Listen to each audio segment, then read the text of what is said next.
Професия преподавател. Пътуване във времето. Прочетено от мен, Майя Йонкова. 1989. Малко момиче съм, на 5 години.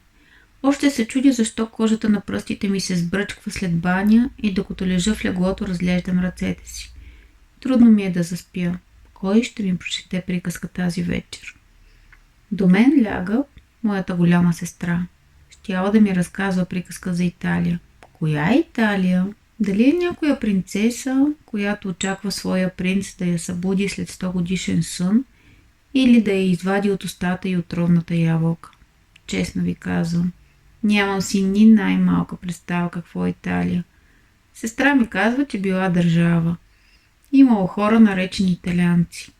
Абе како, разкажи ми за нещо, което го знам. Аз знам за Варна или за Бургас.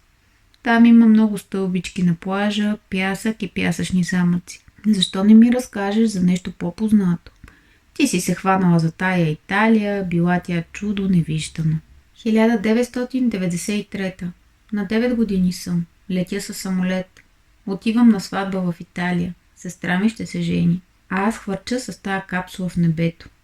Хайде пък да я видя тая Италия, толкова ли е красива, толкова ли е идеална. Сервират ми в самолета малки зелени зелчици и ги натъпвам в устата всичките наведнъж. След това горчиво съжалявам за постъпката си. Почервенявам и позеленявам от това необмислено свое действие. Не започва май добре това пътуване към Италия. Обличат ме в бяла рокля, не като булка, а като шаферка. И съм на сватба с 18 степенно меню. Чакайте малко. Така, къде са ми пържените картофи? Като че ли Италия не е чак толкова яка. 1998. Прекрачвам прага на италианската гимназия. Момичета, колкото искаш. Че тук не допускате ли момчета да влизат? Пристъпвам с подозрение, а класната влиза без да се замисля, казва: Бонджорно! Ама какво ти бонджорно? Няма ли първо да ни кажеш какво означава това бонджорно? 2 месеца по-късно пишем съчинения на поразия и рецитираме текстове от учебника. Така, уж проза, пък трябва да я казваме като стихотворение, и то на италиански. Че какъв е смисъл от всичко това? Имаме и доста преводи за домашна работа, но все още превеждаме прошуто като шунка. Пицата обаче си е пица, спагетите са си спагети. Днес пристигна колет от Италия. Има и за мен подаръче. Безцветен лак с изкриящи сърчица. Чуден е! Още утре ще отида да го покажа на приятелките си.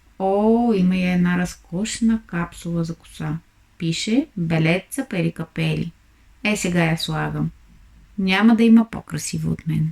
2000-та. На 16 години съм. Нашите решават, че могат да изкарат месец без мен. Изпращат ме в Сърдиния с голяма италианска компания. Штура работа. 10 евро за един коктейл в диско клуб и цяла нощ танцуваш под небето на Сърдиния. През деня италианците строят огромни пясъчни писти на плажа, където бутат едни топчета. И който изгуби играта, купува диня за всичките. Мъкнати в едни найлонови турбички големи водни пистолети. И така като те издебнат невооръжен, тежко ти, спасявай се както можеш. Имаме си в колата модерен дискплеер, побираш цели 10 диска. И така имаме на разположение около 100 италиански песни, които предвид дългия престой от 30 дни могат да бъдат наизустени. Така се учи италиански. Слушаш песни и проговаряш. Всъщност 1 година уча вече, а разговор да водя, какво да ви кажа, не сме още. Но пък трябва да напиша благодарствено писмо на моя зет, за това, че ме е приел на неговата земя за цял месец и е търпял моите български маниери. Сега започвам писмото. Отварям всички речници и ще подбера най-благодарствените думи. Грация. 2001. На 17 години съм. Последна година от гимназията. Краят на ученето на италиански език се вижда и ми е мъчно. Пък колко се радвам, че наближава последния час по химия. Скачам. Чувството да имаш за последен път химия през живота си е неописуемо. Решавам да си направя тетрадки речници и пренаписвам всичко, което сме учили през последните 4 години по италиански. Приятелката ме пита, това пък защо ти е? Че нали сега завършваме? Било се приключило с италиански език. По нейно мнение. Наистина жалко. Отговарям и аз, че това е последният ми шанс да уча италиански език. От тук нататък ще имам друга професия, само че не знам още каква ще бъде. 2002 година. Пълнолетна съм. Дали през лятото няма да ми е скучно? Записам се на курс за екскурзоводи. В същата школа обаче предлагат и езикови курсове. Разбират, че владея италиански и ми предлагат работа. Да преподавам ли? Ами, че аз още съм ученичка. Хайде ще пробвам. Няма да казвам на ученика, че ми е за първи път. Имам си тефтер за часовете, за графика. И имам вече и записан първи час, в който ще преподавам италиански. Записвам си. Нели, жена на около 50 години. Разказа ми още на първата среща, по време на първия урок, че живота се делял на 3 етапа. Първи етап. Искаш компании и приятели. Втори етап. Искаш да пътуваш и да опознаваш света. Трети етап. Искаш да построиш къща. Ами хубаво е да си класифицираш така етапите в живота, но аз пък трябва да си структурирам и подредя урока. Да можеш да разбереш къде са съществителните, прилагателните, глаголите. Дали ще се справя. Ученик номер 2. Ваня. Ваня е единствената жена и досега, която познавам, с поне 10 неосъществени пътувания към Италия.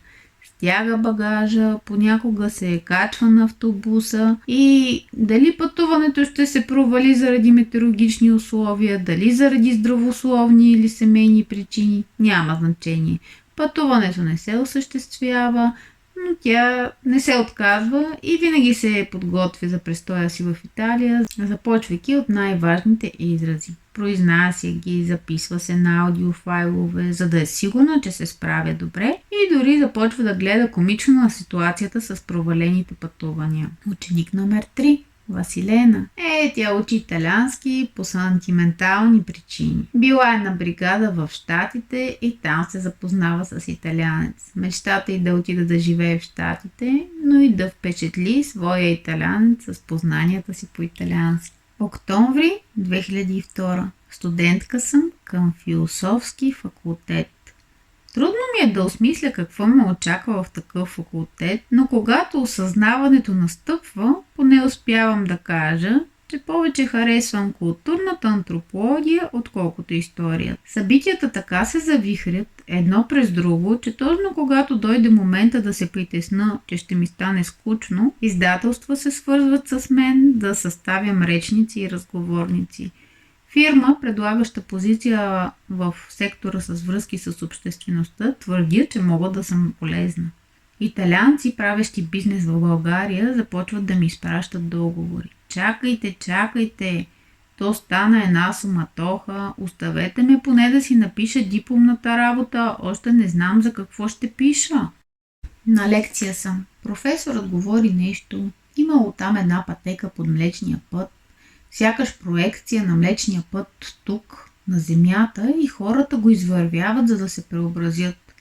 Един от начините да намериш себе си било чрез ежедневното извървяване на 20-25 км на ден в продължение на седмици и когато стигнеш до крайната цел, ти вече си друг човек.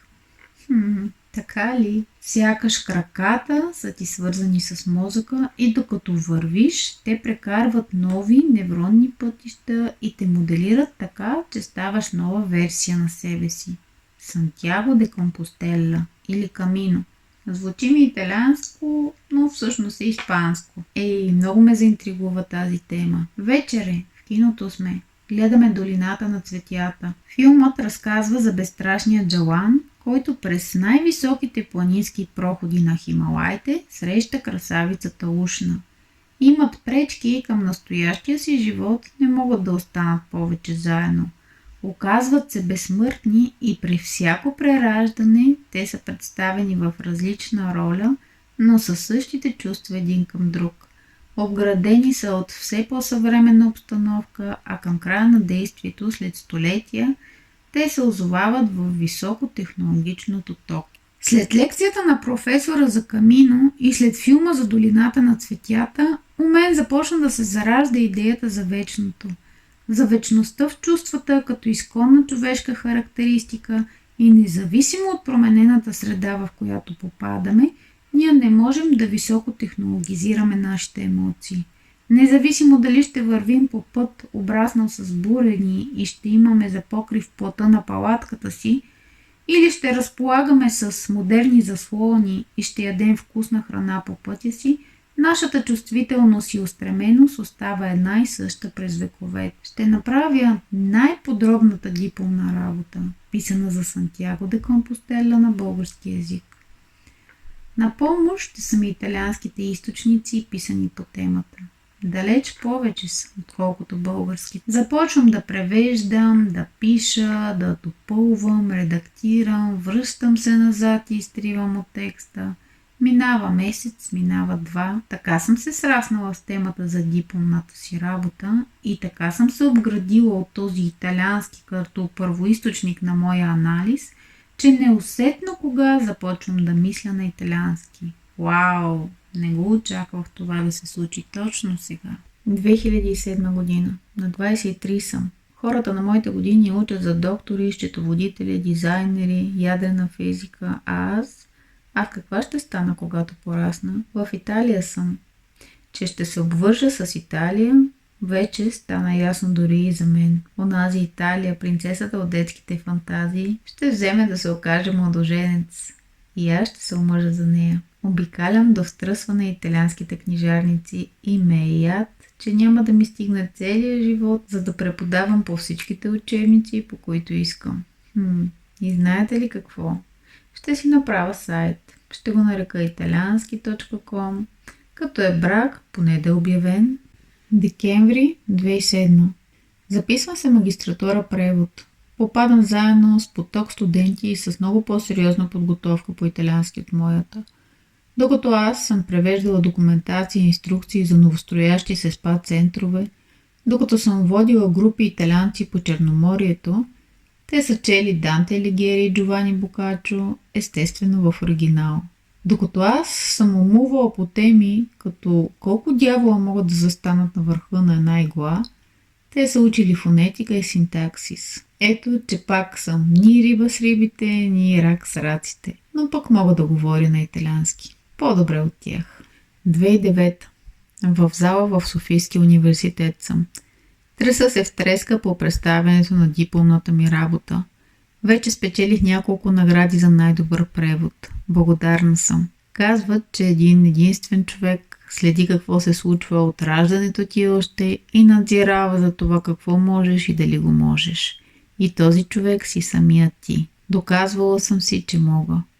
Дипломирам се с превод на няколко глави от наръчник на Домушаря на Б.П. Севернини и се чувствам облегчена за това, че имам документ, че аз владея италиански език и че мога да преподавам най-после квалифицирано. Боже, колко съм щастлива! Започват да се редят не просто седмици или месеци, а години, в които се събуждам с урок номер 1 и заспивам с урок номер 8 или 9. Къде да разлистя спомена? Може би там, където някой влезе на урок в преподавателската стая в 7 часа и извади уиски да почерпи за имения си ден. И после разля неволно чашата с уискито върху новата ми маса с рисунка на бухал и бухалчето се сбръчка, поразено от алкохола в питието. Така трябваше да преподавам през останалите години от преподавателската си кариера върху размития образ на така скъпия ми бухал. Къде ли още се крие някой спомен? Може би там, където вместо да учим и слушах за една отиваща си любов, направо свършила с гръм и трясък. И разказвателката плака толкова много, че на следващия път се появи с бомбони в ръка, за да й простя за изблика. 2014. Зима е. Чета италиански по тайности на Асен Марчевски, професионален преводач и работи от дълги години в българското посолство в Рим. И решавам да подчертавам всичко, което ми е интересно и искам да споделя с хората около мен. Забелязвам, че не мога да спра в подчертаването. Изречение след изречение става все по-интересно и маркираната част от текста доминира. Марчевски казва, че години след като написал книгата, видял как младо момиче, което стои до него на седалката в автобуса, я изважда от чантата си и започва да чете и подчертава. Същото, което правя и аз с книгата сега. Това за него е огромно удовлетворение и смисъл за отделеното време. Свързвам се изцяло с това чувство, което той е изпитал, когато читателите са заобичали книгата му. Колко много искам и аз да пиша. Имам толкова заказване. Италианци, смях, обрати, любов, отдаване, прецакване. Луда над превара, да си навсякъде и по всяко време. Не само искам, но трябва да го напиша. Започвам книгата си с работно заглавие 10 любовни срещи, в последствие преправено в мрежите на италянеца. Наброяваща около 200 страници текст с неочакван край. Книгата ми все още е неиздадена и го казвам с удовлетворение, защото знам, че най-интересното предстои. 2017. След 10 години технически превод към голяма фирма съм съкратена. Няма вече нужда от длъжността преводач. Ще трябва да се разделя с заплатата си от около 500 лева. С Богом, любими мои 500 лева. Служихте ми вярно 10 години, но сега преводачът на Google ви взима от мен. Защото той се справя по-бързо от мен. Трудно е за вярване. От утре няма да превеждам срасналите се с мен ръководства за чертане на електрически схеми и няма да показвам на картинка как се свързват жици към клеми. Къде ли ще ме отведе този път италианският език? 2017. Към края. В голяма сграда съм. Прозорците са модернизирани с обезопасяващ механизъм срещу скачане на разярени служители. По друг начин казано, прозорците са толкова модерни, че не се отварят, а шторите са автоматизирани да се затварят при слънце и да се отварят при появата на облак. Когато се отворят, виждаме високи кранове на строежи, копаещи багери, които проправят път за изграждането на нови офиси за служители. Софийски небостъргачи, пригодени да поберат възможно най-много персонал. Едни говорят испански, други немски. Аз къде ли съм в цялата тази подредба? Аз съм в отбора на италианоговорящите. Естествено. Денят минава традиционно, а между голямата чаша сутрешно капучино и следобедното шоколадово десерче кипи истинска динамика. Някои псуват на италиански, други получават подаръци по DHL от роднините си в Италия. Трети като мен учат и английски. Срамота на срамотите. Чувствам се като италианец, учещ английски език и го говоря като такъв. Между шеги и закачки набираме скорост и напредваме в познанията си в IT света. И докато си стоиш в залата за релакс, където протича почивката ти, заобиколен от плейстейшъни, джаги, боксови круши, колеги започват да се оплакват от загуба на мирис. Един не усещал мириса на кафето, друг не усещал вкуса на шоколада. Шегуват ли се? Какво им става? Идва пандемия. 2020 началото. Колегата, отговарящ за поддръжката на компютъра, застанал до мен, за да приготви компютъра ми за хоум офис. Ще работят вкъщи. Не само аз. Всички ще работим оттам. Колегата си е сложил санитарни ръкавици на ръцете, а пръстите му треперят. Споделя, че искал да стане едно време планински водач. Защо ли му трябвало да става IT? Той дава тон на общите тързания. Друг казва, че искал да рисува, но пари не се изкарвали от това. Трети искал да пътува и да снима, да има блог за пътешествия. Кой какво е искал да стане? Късно е. Светът е в пандемия. Светът е затворен. Март 2020. Работя от вкъщи. От време на време взимам парцала и белината и по график чистим със съседите в хладното пространство, за да унищожим вируса. От време на време звъни телефона и се чува по едно. Ей, от кога не сме се чували? Преподаваш ли още? Какво ще кажеш да подновим уроците онлайн? Онлайн уроци ли? Отговарям аз. чакай да помисля как ще стане. Ами то, аз нали ви принтирам упражненията, не знам, но всъщност, хайде да опитаме. Само, че ще е след работно време, потвърждавам аз. О, да, чува се от другата страна на линията. Няма проблем, съгласяват се ученици. Април 2020. Получавам клипче по WhatsApp. Елементарно сглобено видео на италиански език с снимки и глас. Глас с патос, ей така все едно Ботев ти говори, който казва, че Италия е забравена от европейските страни. Съседките на Италия не изпращат помощ, за да помогнат за справяне с вируса. Казват така: братя, забравихте ли вашите ваканции, изкарани в Италия? Забравихте ли, че ядете всеки ден от храната, която нашите прадеди са измислили? Забравихте ли, че тръпнехте от възторг, когато посещавахте нашите площади и катедрали? Във всяко едно друго ежедневие щях да подмина това предизвикателство, но се почувствах отговорна, че нали сключихме брак с италиански език. Онази година там, когато си обещахме да бъдем заедно цял живот. Скъпа Италия, единственият ресурс, който имаме преподавателския и начални познания да направя клип, с който да накарам хората да заобичат езика ти и да го изберат пред останалите езици. Нека да го нарека така. Ти вече знаеш италиански и ще помогна и на италианолюбителите с това, което е по силите ми да го направя. Макар и отдалеч, без да мога да имам контакт с тях. Декември 2020. Коледа е. Пак сме вкъщи. Затворени сме, но сме живи. Днес разбрах, че ще ставам майка. Ще трябва да кажа 30 пъти на 30 ученика, че ще ставам майка и че прекъсвам с уроците. Септември 2022. Ще имам ли някога пак ученици? Главата ми е празна. Забравила съм елементарни неща. Пандемията свърши и хората се завърнаха към уроците лице в лице. Не съм актуална. YouTube уроци под път и над път, направени от италианци. С тях ли ще се меря? Кой ще ме слуша? За какво съм ги направила? Картината е с лошо качество понякога, звукът не е както трябва. Ето че звъни телефона. Ехо, как си? Дъщеря ми е в 3 клас вече. Много иска да учи италиански. С теб, разказвала съм ми. Ами то аз, отговарям аз с цялата несигурност на света. Мога, но само онлайн. Добре, няма проблеми, и онлайн става, отговори жената отсреща. Февруари 2023. Добре съм, щастлива съм, чувствам се обградена от благодарност.